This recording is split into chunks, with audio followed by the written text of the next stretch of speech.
Mark will lead the presentation. Apparently, the air conditioning system doesn't receive, the smart air conditioning system doesn't receive the right data, and we're trying to balance the temperature. I hope it's going to be okay.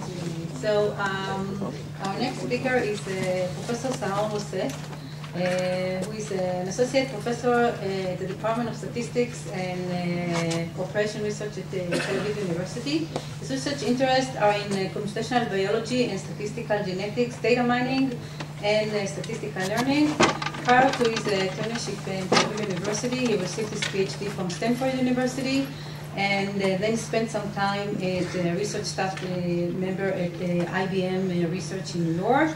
He's a 5-time winner of major data mining competitions, including the KDD Cup and Informs, and also a 2-time winner of the Best Paper Award of the major KDD International Conference on Data Mining. Thank you.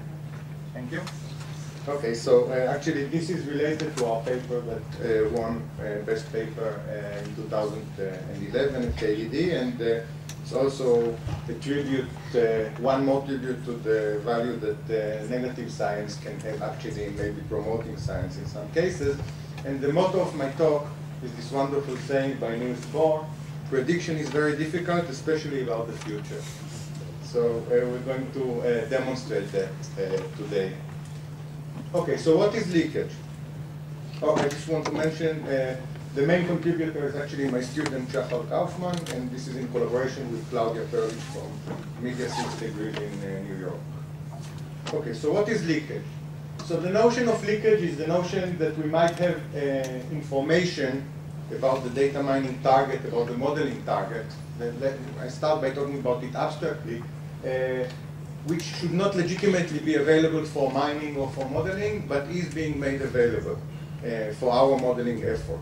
So a trivial example is if someone asks us to predict or to model which days are rainy and which days have rain, and they give us a variable that says some days are rainy and some days are not rainy, then it's very easy to say, if you told me that the day is rainy, then I know it rained on that day, right? So you gave me some information that shouldn't have been given to me, and immediately renders any model I give you probably useless. And this is a very trivial example, but actually one thing that we've, and I'm sure many other people here have encountered, is that this is actually a very common occurrence.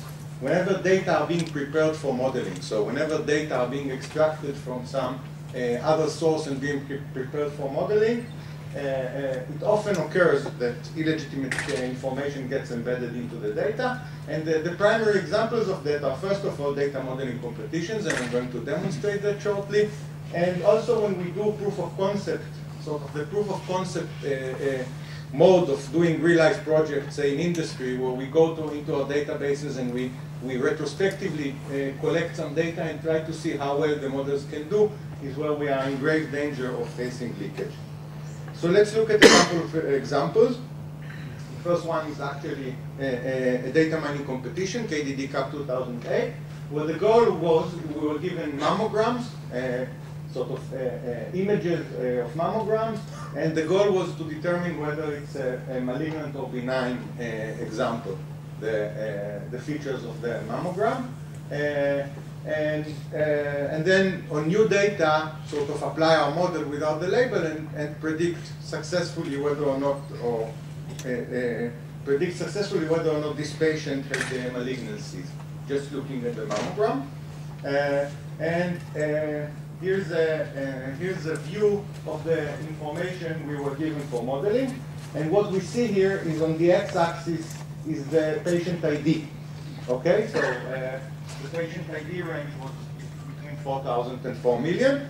And the red dots are malignancies, so mammograms that corresponding to malignancies, and in green are the benigns. Okay, so what we see here is that just dividing the patients by ID range, we get an excellent separation. For example, within this range, we have almost only malignancies, and above this cutoff, we have only benign patients. Okay, and once we were given the test set for prediction, basically what we did is just predict by ID range, and this is one of the 5 major competitions that was won. Okay, and clearly no one has any intention that the patient ID would be the way to identify whether someone has a malignancy or benign. And I assume that all the other competitors in the competition did not even consider using this feature, because it's obvious that this is not sort of what was intended as the prediction task here. Now you can speculate why this happened.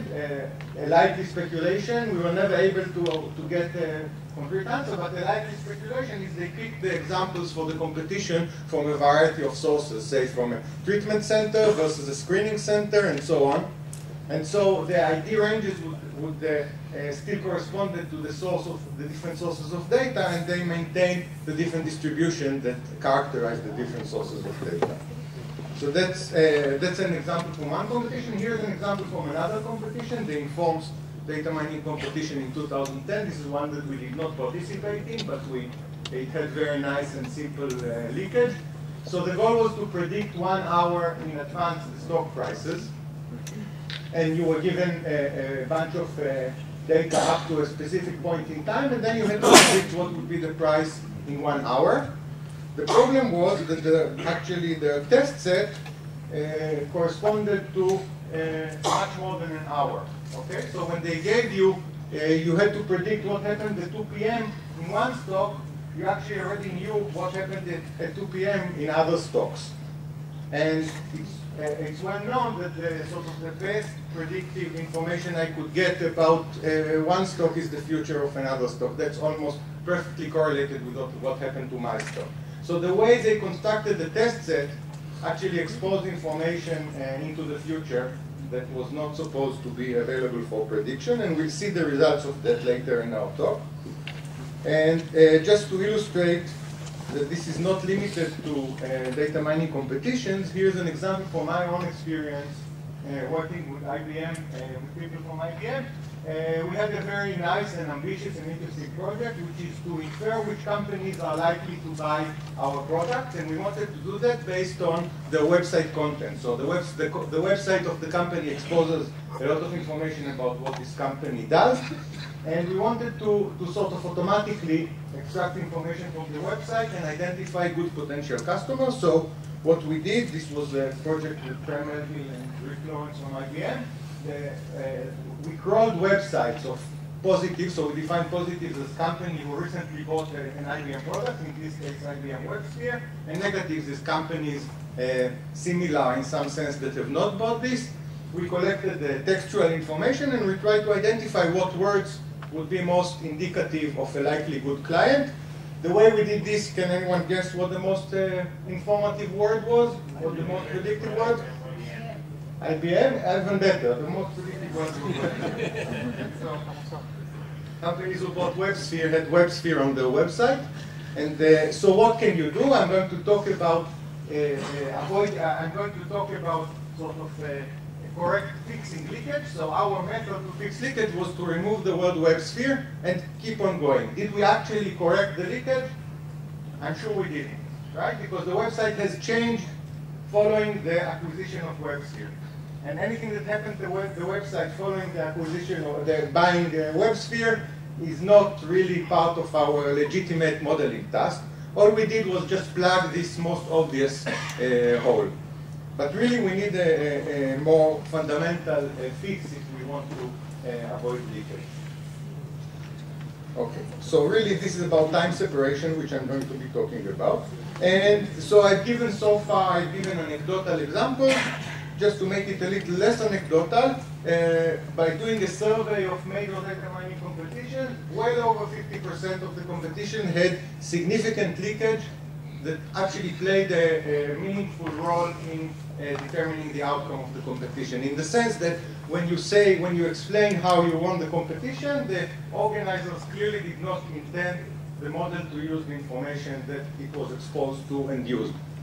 And so this is really a very common, a common problem. And you know, the other thing that's interesting about data mining competition is that the data for data mining competitions is usually being prepared by people who are supposed to be experts in the field, the best experts in the field, right? So it seems that really there's something that's almost unavoidable about dealing with this problem in preparing data, and I'm going to try to address how it can be avoided. Okay, so why is leakage bad? Maybe I don't have to talk about it, but just to clarify. So what's bad about leakage? It gives us results that are not valid in the sense that it wasn't the way the modeling was intended to do. They are not generalizable. So if I apply this model and try to make actual decisions based on it, it's likely that my decisions will not be good. Right? This is sort of the definition of leakage. It won't give me a model that would be useful. And we can think about the effects of this in both science and industry. For example, there's been a lot of talk in genetics, which I'm very interested in, about lack of replicability of results, and this can certainly be one of the reasons that results that people get are not replicable. And sort of a more concrete point of view is I run a competition to find who can build the best models, or I do a proof of concept study to figure what's the potential to address my business problem with modeling, and basically it tells us, it causes the results of these exercises to be unreliable. It doesn't give us a good measure of the capabilities or expected future performance. So obviously this is something we want to deal with, and this is really what we set out to do. And so I'm going to very briefly go over this aspect, which is, first of all, we set out to define formally, to try to build a formal framework to define what is leakage, and sort of to have a syntax, a language to talk about leakage, and then ask ourselves what we can do with it. The thing I'm going to be more concentrated on is suggesting practical methodology for avoiding leakage and for preventing it in the first place. I'm going to be talking briefly about how to sort of detect that leakage has occurred, and I'm just going to say about correcting it that it's pretty much hopeless. So once we have leakage in our data already, it's something that's very hard to correct, to fix. Okay, so I'm not going to be talking really about the formalism. I just want to say that we can think about sort of illegitimate and unacceptable models as a general class, that leakage is a specific form of illegitimacy, and really it's a relationship between what our model is exposed to and what it has to predict. It's an illegitimate relationship specifically between what the model is exposed to and what it has to predict, and we can think of it as really a question of whether what our model is exposed to would be observable when the actual prediction has to be performed. Right? So this is going to be a key notion that I'll come back to in a moment. And as I say, we have a formal syntax, but I decided not to put it at all because I think it's too much for short presentations. But what we do is define a syntax, and it's still the responsibility of the user, of the data preparer, of the person who ordered the project to actually define what's legitimate and what's illegitimate. The definition of legitimacy is actually heavily problem dependent.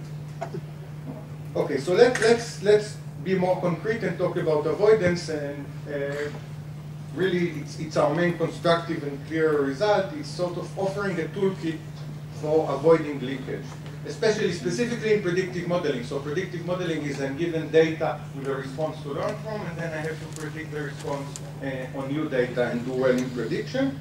So our key concept is actually very intuitive. It's the concept of learn-predict separation. And it basically says that somehow all of my data has to be tagged with what we call legitimate hints. What's legitimate to predict what? Between all possible pairs of inputs and outputs. It's a very general notion, but there's one case in which it's actually simple to explain it and demonstrate it, and that's when we use time as the basis for separation. And the point is, if the we can set some time t, our response will be observed after time t, and everything that our model is allowed to see has to take place before time t. As long as we can do that, we are actually guaranteed no leakage.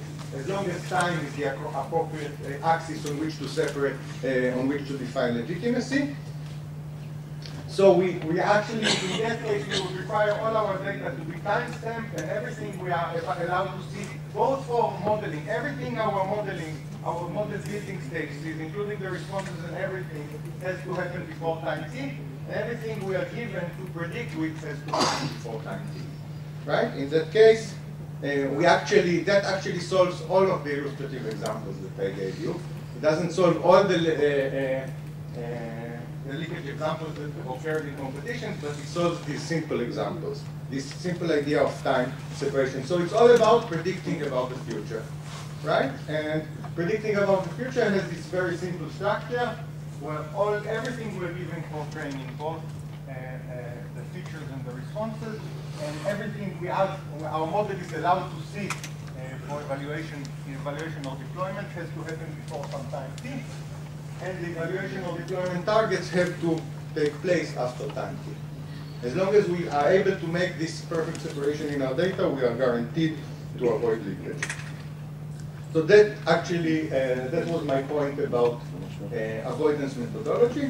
Let's talk briefly about detection methodology.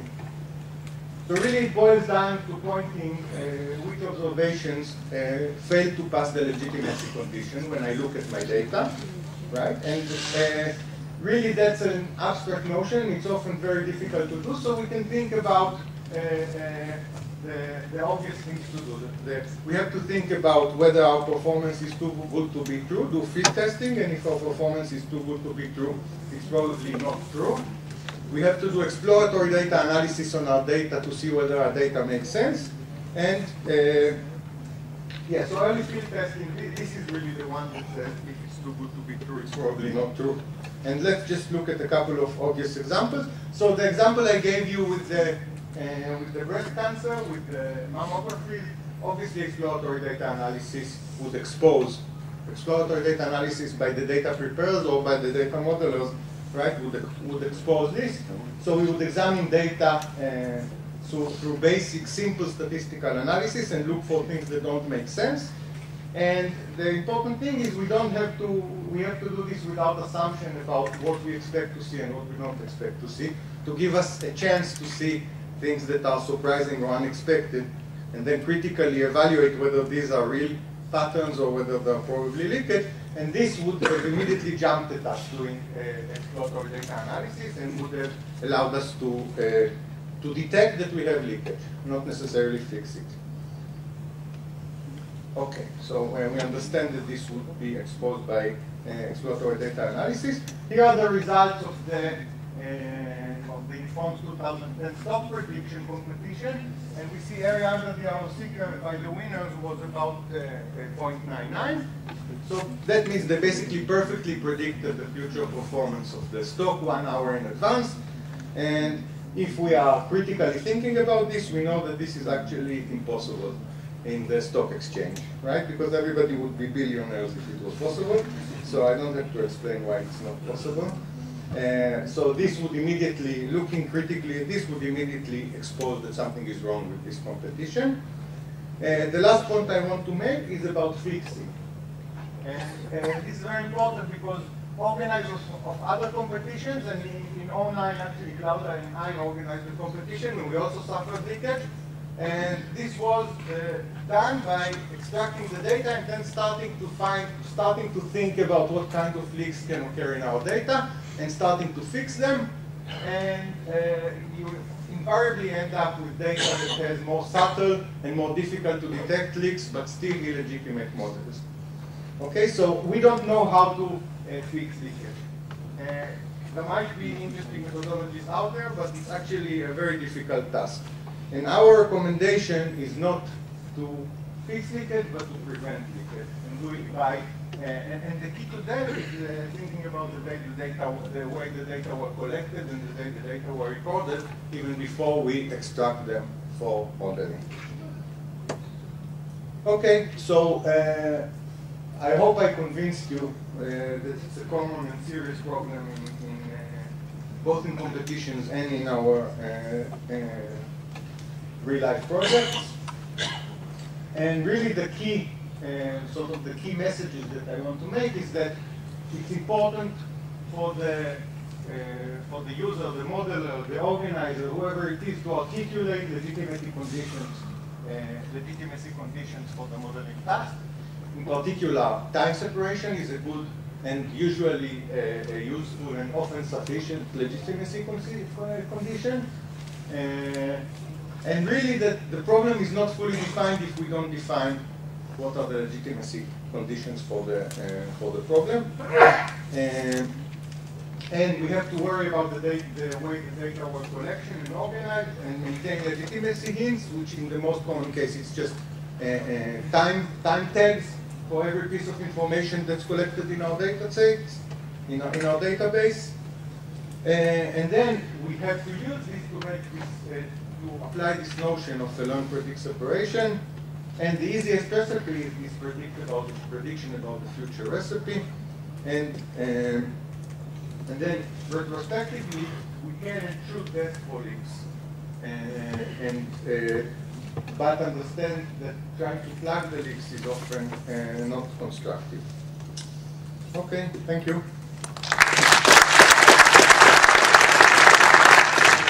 have time for one question.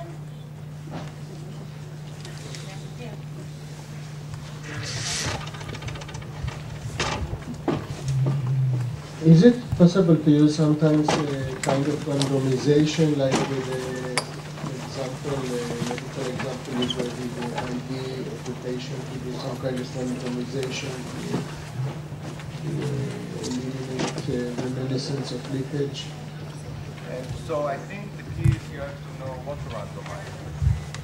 And so, you know, a clinical trial have randomization as a major component, right? But the thing that's different about clinical trials is that the data is